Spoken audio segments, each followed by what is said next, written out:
YouTube మిత్రులకు ధన్యవాదాలు. Matrimony second marriage bureau అండి.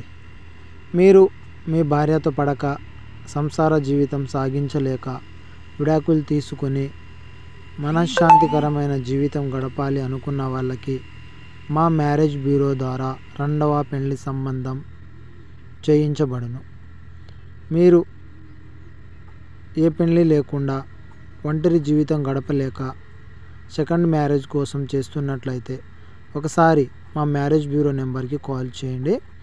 లివింగ్ రిలేషన్షిప్ మా ప్రత్యేకత. ఆడవాళ్ళతో రిలేషన్షిప్ వాళ్ళతో మాట్లాడడం కొరకు మేము ప్రత్యేకత చూపిస్తాము. మీకు ఆడవాళ్ళతో మాట్లాడాలనే ఆలోచన ఉండి ఏం చేయాలో తోచక ఉన్నట్లయితే మాకు ఒకసారి కాంటాక్ట్ అవ్వండి. సెకండ్ మ్యారేజ్తో పాటు లివింగ్ రిలేషన్షిప్ కూడా మేము కల్పిస్తాము. మా ఛానల్ని దయచేసి సబ్స్క్రైబ్ చేసుకోండి. వీటికి సంబంధించిన పూర్తి డీటెయిల్స్ మేము ప్రతిరోజు వీడియోలో పెడుతుంటాము.